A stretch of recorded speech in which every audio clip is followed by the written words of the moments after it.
우리가 읽은 오늘 본문은 별로 특별할 것 같지 않습니다. 그저 불안한 미래를 위하여서 그렇게 품고 평범한 기도, 작은 결단을 행하는 것처럼 그렇게 보인다는 것입니다. 우선 18절을 현대어 번역 성경인 쉬운 성경을 보면 이렇습니다. 나는 여호와 때문에 기뻐하겠습니다. 나를 구원하시는 하나님을 즐거워하겠습니다. 오늘 이 말씀이 구약의 말씀이므로 신약식으로 한 번 더 말씀을 드리면 예수님을 잘 믿겠습니다. 주 안에서 기뻐하겠습니다. 라는 그런 유의 말이라는 것입니다. 당연히 성도라면 이 정도 말하는 것입니다. 어제 새가족 환영식을 했습니다만 새가족들도 이런 비슷한 결단과 각오가 있습니다. 물론 앞절과 연결하면 이렇게 고백하는 것도 좀 어려워지는 것이 사실입니다. 역시 쉬운 성경 17절을 읽어드립니다. 무화과 나무에 무화과가 없고 포도나무에 포도가 없고 올리브나무에 거둘 것이 없고 밭에 거둘 곡식이 없으며 우리의 양이 없고 외양간에 소가 없더라도. 자, 요즘식으로 이런 느낌을 담고 있다는 것입니다. 바라는 것이 지독히 안 되고 현실적으로 각종 문제가 가득하며 생계에 문제가 있을지라도 나는 예수님을 믿을 거야. 그리고 주 안에서 기뻐할 거야. 이렇게 말하는 것 또한 쉽지는 않겠지만 그렇다고 그렇게 어려워 보이지는 않습니다. 이유는 아직 일어나지 않은 일에 그저 약간의 결단? 현재에는 뭐 특별한 일이 없는 것 아닙니까? 그래서 우리는 종종 가볍게 이 본문을 대하고 이 내용의 가사를 찬송에 담아 참 많이 노래합니다. 사실 오늘 이 본문이 특별하다면 그것은 예수님과 연관되었기 때문이겠지요. 무화과 나무가 나옵니다만 우리 주님께서 이제 십자가의 모진 고난을 당하시기 위하셔서 예루살렘에 가셨을 때 마지막 고난의 주간 처음에 하신 일이 바로 월요일 무화과 나무를 저주하는 일입니다. 그 전날 주일에 이제 예루살렘을 입성하셨지요. 호산나 다윗의 왕이여. 그렇게 축하를 받고 갈채를 받았습니다. 그 다음 날 베다니에서 주님이 주무신 이후에 베다니 그 이름이 바로 무화과의 집, 무화과의 나무라는 뜻입니다. 그러니까 일부러 무화과가 가득한 곳에 유숙하셨다는 것을 의미합니다. 일찍이 나오시니까 복음서에는 배가 고픔으로 무화과 나무의 열매를 구했다. 그런데 그 무화과에 열매가 없었다. 주님께서 저주하셨다. 이것이 예수 그리스도의 고난주간 월요일의 행적입니다. 물론 예루살렘 성전에 올라가서 성전 정화를 하시지요. 매매하는 자들을 내쫓으시고 돈 바꾸는 자들의 상과 비둘기 파는 자들의 의자를 둘러 엎으십니다. 그러면서 그 유명한 말씀, 내 집은 만민이 기도하는 집이다. 이렇게 말씀하십니다. 화요일 아침에 이제 일어나서 제자들과 따르는 이들이 보니까 그 전날 저주했던 그 무화과 나무가 뿌리채 말라 있는 것입니다. 이것이 오늘 본문과 연관된 그 무화과 나무의 내용이라는 것이지요. 이렇게 특별할 것 같지 않은 오늘 본문은 사실 찬찬히 살펴보고 조금만 더 집중하면 너무나 특별한 것이 분명합니다. 왜 그런가? 오늘 본문이 담고 있는 절망이 특별하고요. 그리고 그 절망을 주님께 올려드리고 주님과의 연관이 특별하다는 것입니다. 이 내용을 잠시 살펴보겠습니다. 일단 특별한 절망 맞습니다. 하박국은 1장, 2장, 3장 아주 짧은 절수를 가지고 있습니다. 근데 1장에 보면 하박국이라는 선지자의 절규가 나옵니다. 답답한 심정, 너무너무 힘든 그런 마음이 토로됩니다. 하나님, 도대체 이 민족을 왜 그냥 두십니까? 제발 바꿔주옵소서, 정화시켜 주옵소서, 새롭게 하옵소서. 그렇게 기도하지요. 정말 1장의 내용을 보면 함께 있는 이스라엘 백성들의 모습이 어떻습니까? 강포했다 그래요. 죄악이 있었다, 패역했다, 겁탈했다, 분쟁으로 가득했다. 그러니까 서로 힘들고 어렵게 하는 것입니다. 이것이 하박국이 고백하는 현실. 이 현실은요, 어떻게 개선할 수 없는 어려움이라는 것입니다. 그랬더니 2장에 드디어 하나님 아버지의 대답이 나옵니다. 그래, 내가 정결케 하마. 자, 저 갈대아 민족 바벨론을 들어서 내 그 일을 수행하마.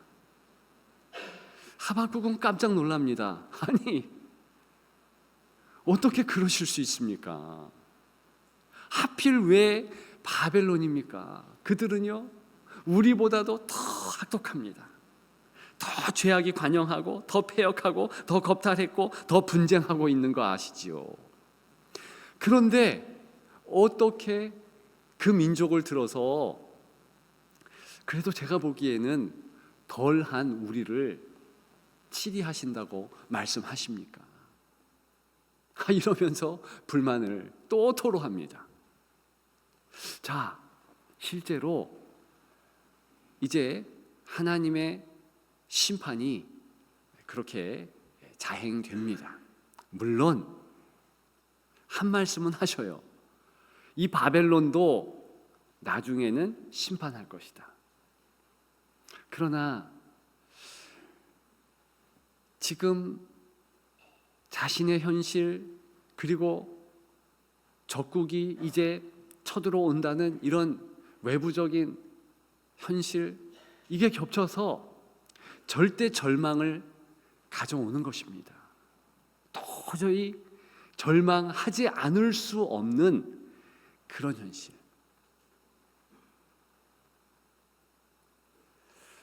여러분들은 그런 절망을 경험해 본 적이 있으십니까? 제가 일전에 어떤 성도의 간증을 들었습니다. 좀 이 성도가 어릴 때 대학도 떨어졌는데 아버지 사업이 망했대요. 그런데 어머니도 아프시대요. 그래서 그 당시에 너무 힘들었다는 거예요.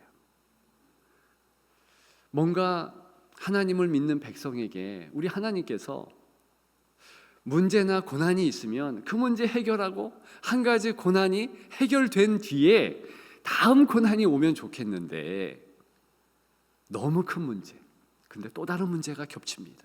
너무 큰 고통, 또 다른 고통이 또 겹치는 거예요. 옴짝달싹할 수 없는 그런 현실, 이게 바로 오늘 본문의 절대 절망, 진짜 절망의 현실입니다. 그런데요, 16절에 보면 이런 현실 앞에서 무너지는 하박국 선지자의 모습을 볼 수 있습니다. 16절에 내가 들었으므로 내 창자가 흔들렸고, 다른 말로 말씀을 드리면 이 창자가 뒤틀렸대요. 그 목소리로 말미암아 내 입술이 떨렸도다. 직역을 하면 입술이 그냥 떨리는 것이 아니라 사시나무 떨리듯이 그렇게 많이 떨렸다는 것을 의미합니다. 계속 읽어보면 뼈가 썩는 것 같은 고통 또한 있었다, 그렇게 말하고 있습니다. 정말 이런 힘들고 어려운 엄중한 현실 앞에서 너무 고통스러운 거 아닙니까? 실제로 사람이 고난과 고통이 과중되면은요, 몸이 반응한대요. 그러니까 이제 마음이 힘들고 어려운 거죠. 그래서 잠 못 들면 어떻게 되느냐? 일단 쥐가 생긴답니다. 잠을 안 자고 그러면 이 다리에 쥐가 생기고, 그 쥐가 얼마나 아픕니까? 그럼 그때부터 이제 몸이 힘들어지는데 이 창자가요 뒤틀린답니다. 창자 꼬여서 입원하는 그런 성도를 보았었는데요, 얼마나 아프다고 하소연하는지 모릅니다. 그 정도로 오늘 본문의 하박국이 힘든 거예요. 어려운 겁니다. 우리는 예레미야를 통해서도 그 아픔을 가늠해 볼 수 있습니다. 왜냐? 하박국이 살던 시대가 바로 예레미야의 동시대였습니다. 예레미야는 눈물의 선지자잖아요. 남유다가 완전 망하는 그런 때 아니었습니까? 예레미야 애가 바로 예레미야가 지은 슬픔의 탄식의 노래 아닙니까? 슬프다, 슬프다, 슬프다, 슬프다로 시작해서 슬프다로 끝나는 그 유명한 애가. 하박국도 그와 같은 마음에 슬픔이 있는 겁니다. 어려움의 탄식이 있는 겁니다. 그런데요, 놀라운 것은 이것이 완전 해소됩니다. 해소되는데 옆에 있는 사람이 놀랄 정도로, 그리고 우리가 이 하박국의 글을 읽을 때 엄청 놀랄 정도로 그렇게 표현합니다. 그래서 소위 너무 충격을 받아서 현실의 고통이 너무 세서 약간 돈 것 아니야? 미친 것 아니야? 정신 발작 있는 거 아니야? 이렇게 여길 수도 있다는 것입니다. 3장 2절만 보더라도요, 여기 보면 소문을 듣고 놀랐나이다 그래요. 이때 소문은요, 사실 직역으로 말하면 우리가 쉐마 이스라엘 할 때 그 쉐마가 2번이나 쓰였습니다. 그래서 바른 뜻은 내가 듣고 또 들었다. 근데 이게 어떤 내용이냐 하면 금방 말씀드렸듯이 하나님께서 심판하신다는 거예요. 그러니까 심판의 소문을, 사실은 심판의 확실한 그런 정황들을 내가 내 귀로 들었다, 내가 확실하게 인지했다, 그런 의미입니다. 그러면서 뭐라고 말씀하고 있습니까? 수년 내에 부응하게 하옵소서. 여호와여 주는 주의 일을 이 수년 내에 부응하게 하옵소서. 이 수년 내에 나타내시옵소서. 진노 중에서라도 긍휼을 잊지 마옵소서. 이것을 직역을 하면 이 부응이라는 것은 다시 세워진다, 그런 의미 아닙니까? 근데 그것은 두 번째 뜻이에요. 직역하면 하나님의 심판을 지금 당장 허락하옵소서. 다른 말로 하면 지금 당장 망하게 하옵소서. 이렇게 목소리를 높이며 외치고 있다는 것입니다. 그러니까 주변에 있는 사람들이 깜짝 놀라죠.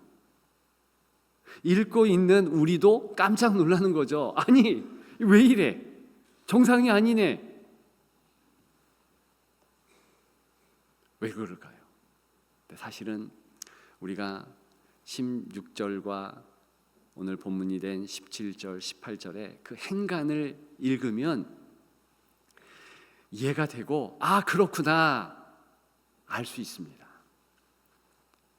그 작업을 하기 전에 다시 한번 16절의 내용을 여러분들에게 상기시켜 드리고 싶습니다. 거기 보면 너무 힘들다, 너무 아프다, 창자가 뒤틀릴 것 같다라는 이런 하박국의 아픔의 모습이 담겨 있습니다. 그런데 사실은 놀랍게도 이 모습은 하나님 아버지의 모습입니다. 하나님 아버지께서 너무 힘들고 너무 아픈 것을 하박국을 통해서 말하고 있는 거예요. 그걸 하박국은 깨닫게 됩니다. 구약 성경에 약 17명쯤의 선지자들이 있습니다. 그들이 쓴 책 분량에 따라서 적은 책을 썼으면 소선지서, 많은 분량의 책을 썼으면 대선지서. 그래서 많은 이들이 이사야, 에스겔, 예레미야, 하박국, 그리고 아모스, 오바냐, 마지막 말라기까지 그 많은 선지서들이 있는데, 저는 이 선지서의 내용을요 딱 한 문장으로 여러분들에게 말씀드릴 수 있습니다. 그것은요, 북이스라엘은 죄를 지었으므로 이제 아수르에게 망하고, 역시 남유다 또한 죄를 지었으므로 저 바벨론에게 망한다. 다만 남유다는 70년 후에 회복될 것이다. 이것이요 이사야, 예레미야 쭉 해서 말라기까지 모든 선지서의 내용입니다. 역사적 사실이에요. 자, 그렇다면 이 사실만을 열거하려면 그 많은 사람, 그 많은 성경의 분량 필요 없을 거예요. 그렇다면 또다시 선지자들의 의무는 사실 전달이 아니고 사실 다른 임무가 있다는 것을 알 수 있습니다. 그것은 하나님 아버지의 마음을 전달하는 겁니다. 하나님 아버지의 정서, 그 마음이 어떠한지를 이게 어떤 형편과 비교하면서 밝히 말해주는 것이 의무예요. 먼저 선지자들이 하나님의 마음을 경험하죠. 하나님의 마음이 이렇구나, 아 이렇구나, 그것 경험하고 그대로 전합니다. 우리가 요즘 새벽에 호세아서를 보잖아요. 호세아는 역시 선지자로서 하나님의 마음을 자기 가족 사이를 비교하면서 말합니다. 비탄할 가족사잖아요. 고대 사회에 그런 가족은 또 없습니다. 왜냐하면 호세아, 그가 선지자로 부름을 받았는데 음란한 그런 아내를 맞이합니다. 성경은 음란하다 그러는데 그게 바로 창기의 일을 한다는 표현이에요. 어떻게 그럴 수 있어요? 그것도 참 불가한 일인데 새 자녀를 낳고 도망가 버립니다. 이것 또한 불가사의한 일이에요. 고대 사회에 그렇게 여성이 성을 벗어나서 떠날 수가 없지요. 어쨌든 갑니다. 그리고 더 불가사의한 일은 그렇게 해서 몸이 망가지고 어려움을 당했는데 이 호세아가 전 재산을 가지고 그 부인을 찾아옵니다. 그래서 가정은 회복되거든요. 아무튼 그러면서 어떤 내용을 이 호세아서에서 말하는가? 그것은요, 하나님의 망가진 마음, 호세아처럼 그렇게 마음 떠나고 자기 마음대로 행하는 이스라엘 사람들의 그 모습을 안타까워하고 진짜 사랑하는데 도망간 그 아내를 생각하면서 동거밖을 하염없이 찾아갈 수밖에 없는 그런 남편의 모습, 그게 하나님의 모습이라는 겁니다. 그렇게 전해요. 오늘 하박국도 마찬가지입니다. 하나님의 모습이 어떤가? 창자가 꼬이듯이 너무 아프다는 거예요. 너무 힘들다는 거예요. 너무 어렵다는 거예요. 그러면서 정말 하박국은 놀라운 모습을 봅니다. 바로 그 모습이 오늘 본문 무화과 나무에 무화과가 없다 한 이것과 연결된 모습이에요. 그러면서 17절에 나 그럼에도 여호와를 기뻐할 수 있다라고 결론 지을 수 있는 모습이죠. 그것은 바로 좀 전에 제가 말씀을 드렸던 주 예수 그리스도께서 무화과 나무를 저주했던 그 모습입니다. 저는 여러 문맥의 내용들을 보면서 예수님의 그 십자가의 그 사건을 하박국이 보았구나. 바로 16절, 17절, 18절의 행간에는 그런 내용이 담겨져 있구나. 그걸 알 수 있습니다. 여러분, 잠시 다시 한번 예수님께서 무화과 나무를 저주하는 그 장면을 상기해 보십시다. 말씀드렸듯이 고난주간 월요일에 일어난 일입니다. 예수님이 분명히 저주하긴 했어요. 무화과 나무에 대하여서 열매를 찾는데 열매가 없어서 저주했습니다. 이것 때문에 어떤 철학가는 책을 썼습니다. 그리고 자기가 기독교인이 아닌 이유 첫째로 꼽았어요. 성격 파탄자다. 예수가 그렇다. 석가를 봐라. 공자를 봐라. 어떻게 아무 상관도 없고 열매 맺는 시기도 아닌데 무화과 나무를 저주할 수 있는가? 성격 파탄자다. 이렇게 얘기했습니다. 여러분 어떻게 생각하세요? 사실은 근데 그거는 전혀 다른 얘기예요. 물론 무화과 나무가 무화과를 이제 가장 아름답게 가장 맛있게 열매 맺는 시기는 7월 8월이 맞습니다. 예수님이 무화과 나무를 저주한 시기는 이제 부활절 근처이니까 고난주간 부활절 3월 말에서 4월 초 아닙니까? 열매가 안 날 때, 맛있는 열매가 안 날 때가 맞지만 사실은 식물학자들에 의하면 무화과는 5번이나 열려요. 첫 번째 열매를 바로 3월 말에서 4월 초에 열매 맺는 것이 정상적인 무화과 나무랍니다. 그리고 그 열매가 왜 귀한가? 예수님처럼 배 곱는 나그네에게 이제 그 식량이 된다는 거예요.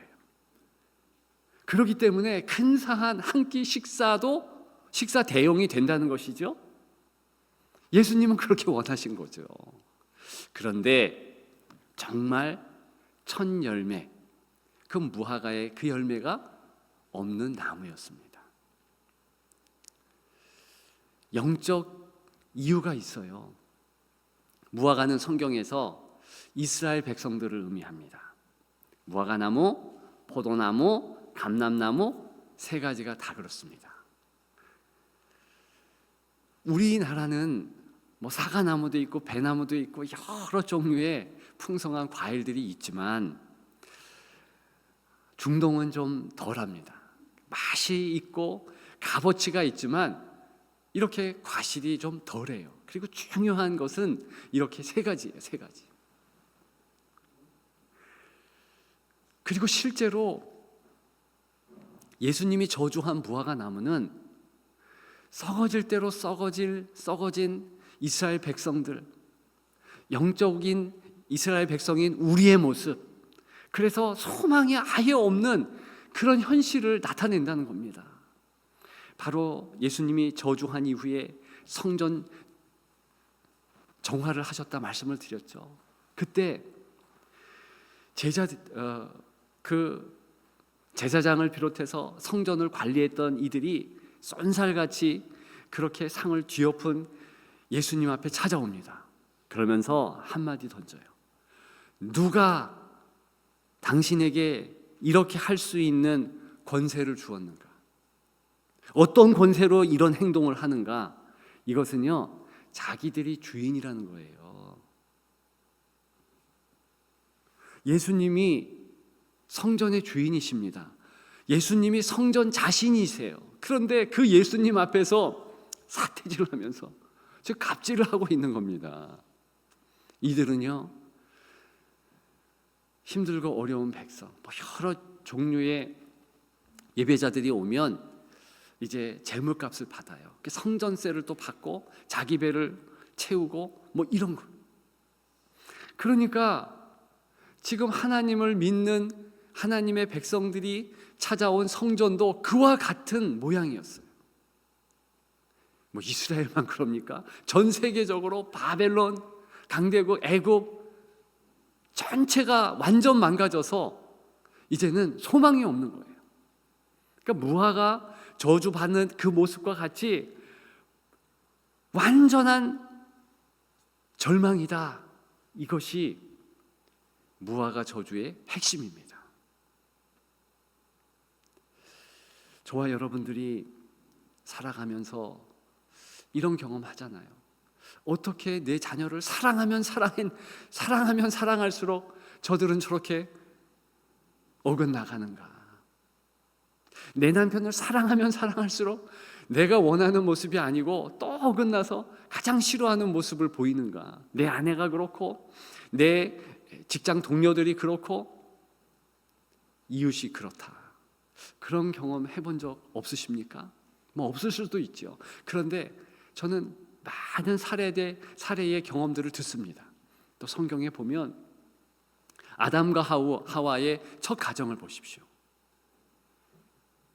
그 가정에서 첫 살인자가 나왔잖아요.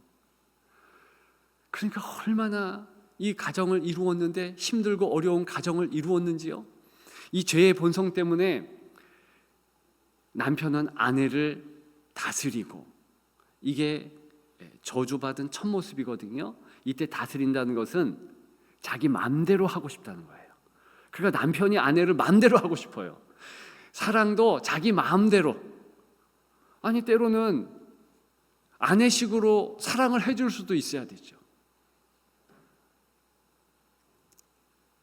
시간이 없어서 이 얘기는 못 얘기하겠지만, 아내는 닭다리를 항상 원했는데 남편은 자기가 좋아하는 건 닭가슴이에요. 그러니까 아내에게 계속 닭가슴만 줬대요. 30년 지나고 이혼하는 가장 큰 이유가 그거였대요. 아니, 자기식으로만 그렇게 사랑을 전하고, 자, 아내는요. 아내는 남편을 원하고, 근데 그 원했다는 원어는 어떤 뜻이냐면 자기 마음대로 행동하는 남편을 원했다는 거예요. 그게 똑같은 겁니다. 그래서 아내도 남편에게 사랑을 쏟는데 자기식의 사랑을 쏟아. 그래서 여러분, 우리가 잘 알고 있잖아요. 남자 여자는 엄청 다르다는 거. 그래서 예전에 베스트셀러가 있었죠. 화성에서 온 남자, 금성에서 온 여자. 그래서 결혼했다는 거예요. 근데 화성식 언어로, 금성식 언어로 하는데 여성도 그런 거예요. 이게 힘들잖아요. 그게 가정이라는 겁니다. 여러분, 인정할 수 있겠습니까? 인정해야 된다는 거예요. 그게 성경의 정황이거든요. 그런 두 부부에게 나온 자녀들이 사이가 좋겠습니까? 비정상적인 가인이 나오죠. 뭘 해도 상처받고, 뭘 해도 힘들고, 뭘 해도 왜곡된 마음. 그래서 어떻게 합니까? 나중엔 동생까지도 죽이게 되잖아요. 이것이 첫 관계였어요. 이 관계에서 계속 발전된 것이 저와 여러분들 살아가는 이 땅의 관계입니다. 그러니까 정상이 아닌 정상, 망가져버린, 그래서 망가진 것도 잘 모르는 비정상, 이것이 우리의 현실이다. 여러분들이 인정하든 인정하지 않든 성경이 말하고 있는 죄된 인간의 모습이에요. 이게 절망 아닙니까?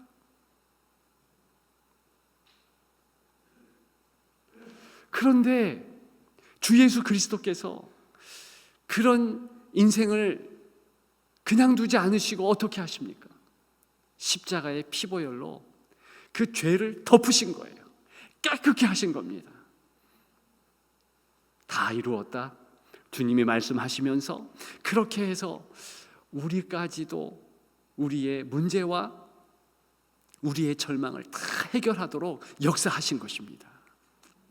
이것이 예수님이 하신 일이고, 이것을 그대로 하박국이 오늘 본문에서 목도했다는 것입니다. 놀라운 것은요, 선지자들은요 그런 특혜를 받았어요. 다니엘이 되었든 이사야가 되었든 다 보면 그리스도의 회복, 그리스도의 절대 희망, 그것을 노래합니다. 인간은 실패했고, 인간은 절망이고, 자기들끼리 어떻게 할 수 없는데 예수님께서 구원해 주셨다. 그것을 알게 된 것이죠. 깨닫게 된 것이죠. 그래서 오늘 본문에서도 목소리를 갑자기 높일 수 있는 겁니다. 봐라, 하나님이 일하신다. 하나님이 내 편이다. 하나님이 우리 편이다. 하나님이 살려주신다. 아멘 할 때까지 해야죠. 하나님이 내 편이다. 하나님이 살려주신다. 하나님이 역사하신다. 네, 정말 그 소망을 가졌기에 이렇게 갑자기 태도가 돌변하는 것입니다. 그래서 6번에 없고 한마디로 말하면 무화과 나무에 무화과가 없을지라도 여호와로 인하여 그분이 절대 희망 되시니까 나는 기뻐한다. 나는 즐거워한다. 나는 소망을 갖는다. 이제 한 가지 교훈만 나누고 마치려고 하는데요, 오늘 본문은요 사실 개인의 시가 아니에요. 혼자 그저 이렇게 해서 나는 이겼다라며 승리의 개가를 한번 불렀고, 그리고 역사적으로 요것 기억해라 끝, 이게 아니에요. 그렇기 때문에 6장 1절에 이렇게 나오고 있습니다. 3장 1절에 이렇게 나오고 있습니다. 시기 온옷에 맞춘 선지자 하박국의 기도라. 시기 온옷에 맞췄다 그래요. 학자들이 연구했습니다. 이 시기 온옷에 맞췄다라는 것이 무엇인가 그랬더니 이렇게 합의를 했습니다. 아, 이런 거구나라고 알게 되었습니다. 빠른 리듬과 열정적인 감정의 변화를 감동적인 가락으로 부르는 음악의 한 형태.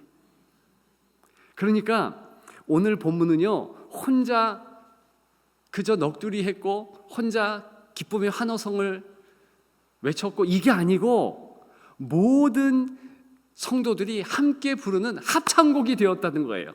그렇기 때문에 오늘 이 3장 1절을 메시지 성경은 이렇게 번역했습니다. 합주에 맞춰 회중이 다 같이 부르는 노래요 기도시. 여러분, 그러니까 하나님이 이렇게 하기를 원하신다는 거 아닙니까? 절대 절망이 찾아올 때 여전히 내 마음은 절망이 있고 소망이 없다, 이렇게 결론 내리지만 그 자리에 있지 말라는 겁니다. 벌떡 일어나서 문제 뒤에 계신 하나님을 목도하며 이미 내 삶에 개입하신 아브라함의 하나님, 야곱의 하나님, 이삭의 하나님, 그 하나님, 나의 하나님을 바라보면서 나를 도와주신다, 내게 힘되신다, 그렇게 찬양하라는 겁니다. 외치라는 겁니다. 오늘 똑같이 무화과 나무에 무화과가 없을지라도 나는 하나님으로 기뻐하리라. 그렇게 하는 여러분들 되시기를 주님의 이름으로 축복합니다. 이제 말씀을 마칩니다. 오늘 제목이 무엇입니까? 무화과 나무에 무화과가 없다.